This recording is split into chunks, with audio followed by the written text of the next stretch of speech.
25 জেলায় ছড়িয়ে পড়ল রাসেল ভাইপার। রাসেল ভাইপার দেখতে অনেকটা অজগরের বাচ্চার মতো, ছোট ও সরু লেজের। সরীসৃপটি দৈর্ঘ্যে 3 থেকে 5 ফুট পর্যন্ত হয়ে থাকে।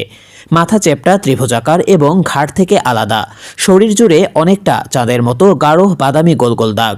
দৈহিক এক বৈশিষ্ট্যের কারণে শুকনো পাতা বা ধান ক্ষেতের মধ্যে খুব সহজেই লুকিয়ে রাখতে পারে নিজেকে। রাসেল ভাইপার সাপ চন্দ্রবোড়া বা উলুবোড়া নামেও পরিচিত। সাধারণত সাপ মানুষকে এড়িয়ে চললেও ঠিক উল্টো স্বভাব রাসেল ভাইপারের। নিজেকে বিপন্ন মনে করলেই করে বসে আক্রমণ। আক্রমণের ক্ষেত্রে এটি এত ক্ষিপ্ত যে 1 সেকেন্ড 16 ভাগের 1 ভাগ সময়ে শেষ করতে পারে পুরো প্রক্রিয়া। খেপে গেলে শব্দ করে প্রচণ্ড জোরে, ঠিক যেন প্রেসার কুকারের মতো। রাসেল ভাইপারের বিষ হেমাটোটক্সিক, যার কারণে ছোবল দিলে আক্রান্ত স্থানে পচন ধরে। ছোবলের 5 মিনিটের মধ্যে ফুলে যায় ক্ষতস্থান। এর বিষ নষ্ট করে দিতে পারে ফুসফুস, কিডনিসহ বিভিন্ন অঙ্গ প্রত্যঙ্গ। বেশিরভাগ সাপ ডিম পারলেও রাসেল ভাইপার বাচ্চা দেয়।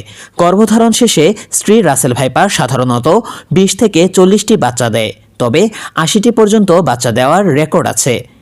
একদিকে উচ্চ প্রজনন ক্ষমতা, অন্যদিকে বেজি, গুইসাপসহ প্রকৃতি থেকে সাপের শত্রু বিলীন হয়ে যাওয়া, সেই সঙ্গে ইঁদুর, ব্যাঙসহ সাপের পর্যাপ্ত খাবারের উপস্থিতি থাকায় বাড়ছে রাসেল ভাইপার।